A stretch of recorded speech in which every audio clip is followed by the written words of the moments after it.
Salam jumpa Bapak Ibu dan saudara-saudara. Kembali kita akan belajar dari firman Tuhan. Dan hari ini kita bersama-sama akan menjadi orang-orang yang hidup di dalam aliran-aliran air kehidupan yang berasal dari Tuhan kita Yesus Kristus. Bacaan firman Tuhan dari Injil Yohanes pasal 7 ayat 37 sampai dengan 39. Injil Yohanes pasal 7 ayat 37 sampai dengan 39. Mari kita akan bersama-sama berdoa. Tuhan Yesus, Engkau adalah sumber air kehidupan yang menyegarkan jiwa kami, menyegarkan pikiran, menyegarkan akal budi, yang mampu untuk mendorong kami hidup di dalam hidup yang baik dan benar. Oleh karena itu, biarlah air kehidupan memancar dalam diri kami. Dan berfirmanlah ya Tuhan, supaya lewat firman Tuhan, kehidupan kami juga senantiasa memancarkan air kehidupan-Mu yang menyatu dengan diri kami. Inilah doa kami dalam nama Tuhan Yesus Kristus. Amin.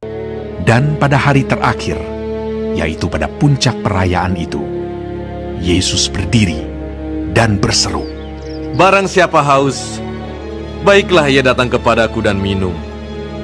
Barang siapa percaya kepadaku, seperti yang dikatakan oleh kitab suci, dari dalam hatinya akan mengalir aliran-aliran air hidup." Yang dimaksudkannya ialah roh yang akan diterima oleh mereka yang percaya kepadanya. Sebab roh itu belum datang, karena Yesus belum dimuliakan. Bapak, Ibu, dan saudara-saudara, ada 3 orang yang sedang mencari air kehidupan.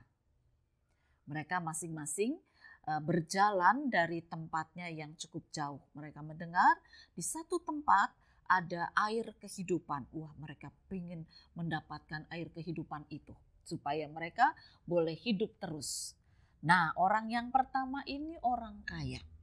Dia datang dengan pakaian bagus, sepatu bagus, serba mahal, karena dia berpikir ini perjalanan jauh yang harus dia tempuh. Jadi dia harus tahan panas, tahan dingin juga. Karena dia tidak tahu di tempat air kehidupan itu ada apakah udaranya panas atau dingin. Ya. Oleh karena itu dia menyiapkan dirinya dengan pakaian yang bagus. Kemudian orang kedua adalah orang yang pandai sekali. Dia memang tidak terlalu mempedulikan penampilannya, tetapi dia ingin hidup dengan kepandaiannya. Oleh karena itu dia datang dengan segala ilmu yang dia miliki dan dia ingin ditambah lagi supaya dia bisa menjadi orang nomor 1 dengan segala kepandaian yang dia miliki. Nah, yang ketiga adalah orang yang punya banyak hobi. Dia punya banyak kesukaan. Dia kepingin hidup terus untuk menikmati kesenangan-kesenangannya ini, hobinya ini. Oleh karena itu dia juga datang pada air kehidupan. Mereka berjalan sendiri-sendiri pada awalnya. Tetapi kemudian mereka memasuki satu jalan yang sempit, mereka berjumpa. Nah, 3 orang ini berjumpa dan mereka mulai berjalan bersama. Yang berpakaian bagus selalu minta di depan supaya bajunya itu tidak terganggu oleh teman-teman yang lain. Tapi yang berpendidikan mengatakan kamu di belakang supaya tidak kesenggol. Biar aku yang pakaiannya seadanya ini, aku paling depan. Yang penting aku ini punya ilmu supaya ilmuku bisa kekal. Demikian. Ya. Lalu yang punya banyak kesenangan atau hobi mengatakan, iya benar kamu di belakang.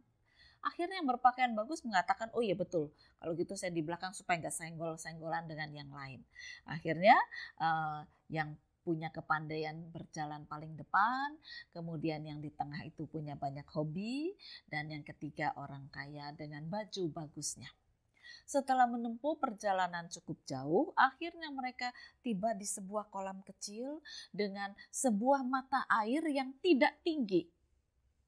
Di situ ada banyak orang yang sudah menunggu dan sudah banyak orang juga yang masuk. Tetapi ketika 3 orang ini sampai di tepi kolam, mereka kaget. Loh, kolamnya kok begini ya? Sederhana banget. Lalu air kehidupan itu tidak seperti yang mereka harapkan. Bukan seperti air pancuran gitu ya.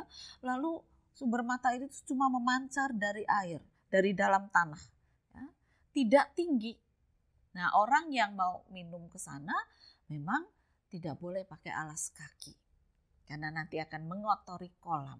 Lalu mereka mulai mikir-mikir gimana caranya. Nah, mereka lihat orang-orang yang sudah ada di kolam itu, ternyata mereka hanya berpakaian tipis. Dan walaupun mereka berpakaian tipis, tidak ada yang saling mentertawakan satu dengan yang lain dengan pikiran porno yang jelek. Tetapi mereka justru berlutut, bersujud bersama-sama untuk bisa minum dari mata air yang memancar itu.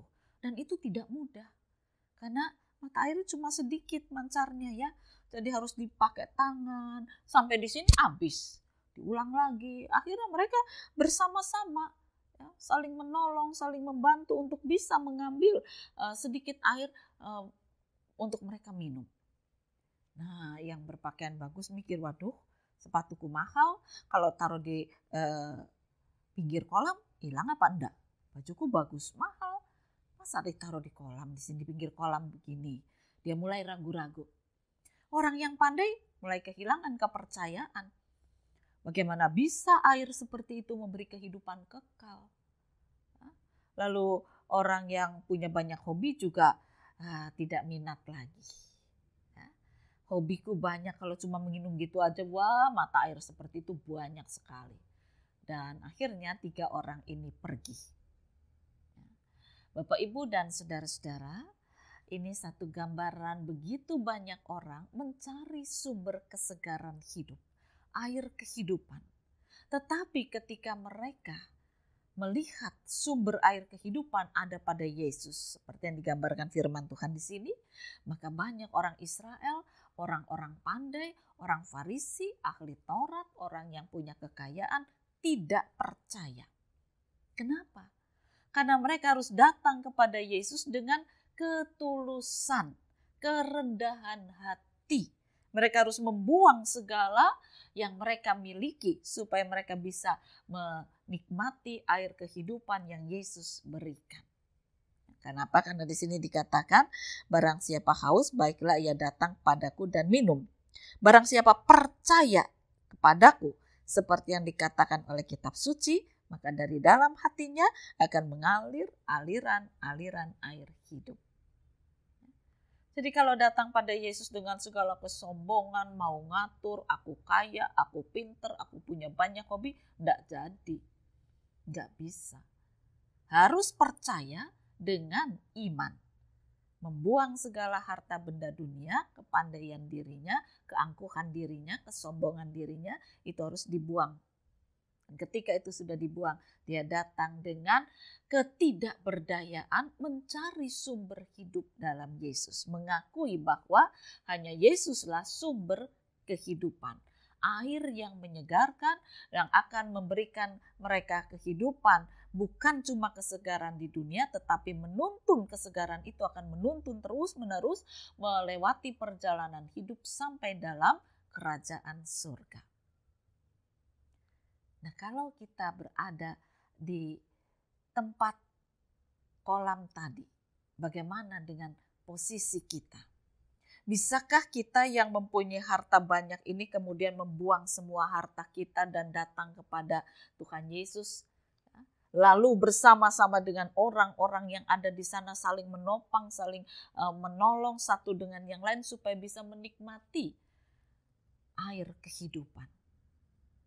Dan kalau kita cuma mengandalkan harta kita, Bapak, Ibu, dan saudara-saudara, di tengah pandemi seperti ini berapa banyak orang kaya yang akhirnya tidak berdaya ketika COVID menyerang tubuh mereka dan belum ada obat yang bisa menyembuhkan. Kebetulan mereka mungkin tidak tahan, ada yang sembuh, tetapi banyak juga orang-orang kaya yang tidak sembuh. Mereka harus pergi dari kehidupan ini, bahkan ketika mereka dikuburkan, tidak boleh ada keluarga yang mendekat. Tidak boleh ada kerabat yang mendekat. Tidak boleh ada orang banyak yang mengerumuni peti. Mereka diturunkan betul-betul sendiri. Padahal rumahnya dia besar, hartanya dia banyak. Tapi ketika dia meninggalkan kehidupan ini, dia seperti orang asing yang tidak punya sanak keluarga dan kerabat. Keluarganya hanya dari jauh menangisi dia. Nah, itulah gambaran kehidupan. Ketika kita cuma mengandalkan harta dunia, maka kita bisa menjadi orang asing ketika kita meninggalkan kehidupan ini. Lalu bagaimana dengan orang pandai? Ternyata banyak orang pandai yang menyalahgunakan kepandaiannya. Tidak menikmati kepandaian yang Tuhan karuniakan bagi kerajaan Tuhan. Tapi justru dinikmati untuk kesenangan-kesenangan pribadi, bahkan menjahati orang lain. Ada banyak orang yang harus mengalami duka cita karena kepandaian seseorang. Dan ketika dia harus meninggalkan kehidupan ini, ternyata kepandaiannya tidak bisa dia bawa. Bahkan mungkin tidak bisa diwariskan, ditolak oleh dunia. Ada yang bisa diterima, tapi ada juga yang ditolak. Lalu dia bisa membawa kepandaiannya? Tidak bisa. Akhirnya dia akan jatuh dalam kegersangan. Dan ketika dia meninggalkan kehidupan ini, dia juga harus menjalani kehidupan yang baru dalam kegersangan. Semua yang dia miliki ditinggal di dunia. Demikian juga dengan orang yang punya banyak hobi. Sama. Dia tidak bisa menikmati hobinya itu terus. Selama dia hidup di dunia, dia bisa. Tapi ketika ada batas waktu kehidupannya, dia tidak bisa lagi menikmati hobinya. Apa yang menjadi bekal bagi dia untuk bisa menerima kehidupan yang kekal? Oleh karena itu, biarlah kita belajar dari firman Tuhan bahwa air kehidupan akan membuka roh kita untuk disegarkan terus-menerus di dalam kasih Kristus. Dan ketika kasih Kristus, pemahaman akan firman Tuhan menjadi kekuatan dalam hidup kita, maka kita akan dijauhkan dari segala kesombongan. Kita akan dijauhkan dari segala kekuatan tubuh yang bisa kita pamerkan. Dari segala kejahatan, dari segala iri hati, dari segala kemarahan, dari segala dengki, kebencian, itu akan dijauhkan. Sebab apa? Sebab semua itu tidak memberi kesegaran kehidupan, tetapi memberi kegersangan. Bagaimana orang yang selalu iri, yang selalu dengki, hidupnya penuh dengan kesegaran. Pikirannya saja sudah menggerogoti tubuhnya. Pikirannya saja sudah merusak kesehatan tubuhnya. Karena selalu dikuasai dengan iri dan dengki. Tapi orang yang penuh dengan cinta kasih, dari dalam hatinya mengalir aliran air kehidupan yang menyegarkan jiwa, menyegarkan pikiran, membuat dia bangkit dalam sukacita. Karena dia bersama dengan sumber air kehidupan, yaitu Yesus. Dia lihat sesama, tidak ada kebencian dan kedengkian, tapi penuh dengan ketulusan dan cinta kasih. Apa yang bisa aku tolong? Mungkin aku tidak terlalu kaya, tetapi aku bisa menolong kamu untuk bisa menikmati kehidupan. Mari bergandeng tangan. Mari minum bersama-sama air kehidupan ini. Kamu menikmati, aku juga menikmati. Dan kita bisa menikmati air kehidupan bukan cuma di sini, tetapi sampai dalam kekekalan. Itu yang akan terjadi ketika kita membuang segala kepandaian kita di hadapan Tuhan. Karena apa? Karena kalau kita cuma mengandalkan kepandaian kita, maka kepandaian itu juga ada batasnya. Hari ini kita bisa memakai ilmu, tetapi sebentar lagi ada ilmu yang lebih canggih lagi. Mari kita belajar. Yang namanya handphone itu beredar pada abad-abad ini ya. Pada tahun-tahun belakangan ini, zaman saya kecil tuh udah ada, remaja pemuda juga belum ada. Tetapi dari tahun ke tahun itu bentuknya selalu berubah, kepandaiannya lebih canggih, bentuknya juga lebih kecil dan lebih hebat. Gitu ya. Jadi yang orang pertama menemukan sudah ketinggalan. Nah, itulah orang yang cuma mengandalkan ilmu dalam dunia. Akan selalu ketinggalan. Dia belajar, mengejar bisa. Tetapi dia tidak bisa menikmatinya terus-menerus. Namun sebaliknya orang yang penuh dengan kepandaian atau hikmat di dalam kasih Tuhan, firman Tuhan. Dia diberi kepandaian dunia, bagaimana dia bisa menggunakannya untuk dikaryakan dengan cinta kasih. Ada kepuasan, kesegaran. Walaupun nanti satu saat aku mati, tapi ilmu yang pernah aku berikan ini akan terus berkarya di tengah dunia. Mungkin bisa ketinggalan, tapi dasarnya akan tetap ada. Itu dasar di dalam Kristus. Nah, demikian juga dengan orang-orang yang punya pergumulan-pergumulan lain. Mari kita datang kepada Kristus sebagai sumber air kehidupan, bukan dengan kekuatan diri kita. Kita datang dengan kepolosan, kita datang dengan ketelanjangan di hadapan Tuhan. Mengakui bahwa semua yang aku miliki dalam dunia ini fana. Tetapi bersama dengan Engkau aku mendapat kesegaran sorgawi yang akan menuntun langkahku masuk dalam kerajaan kekal. Dan itulah yang kita butuhkan sekarang. Kehidupan terus berjalan, tetapi pada saatnya ada batasnya. Mari kita menikmati air sumber hidup, bukan dengan kekuatan kita. Mari kita datang dengan bersujud, dengan kerendahan hati, saling menopang satu dengan yang lain, supaya kita bisa menikmati air kehidupan dalam sukacita surgawi. Selamat menikmati kesegaran air kehidupan. Tuhan memberkati firman-Nya. Amin. Mari kembali kita akan berdoa. Bapa di surga, memang seringkali kami hidup untuk diri kami.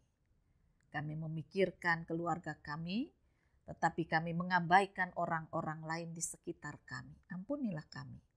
Sebab kami tahu ketika kami semakin serakah, kami miskin dalam kasih. Ketika kami semakin menguasai dunia, kami sesungguhnya gersang di dalam iman.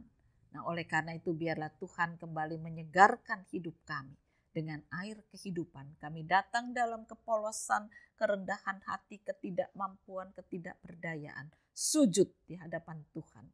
Supaya kami boleh menerima air kehidupan. Dan roh kami dibangkitkan, disegarkan terus-menerus.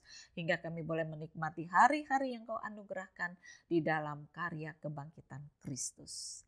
Inilah doa kami dalam nama Tuhan Yesus Kristus. Amin.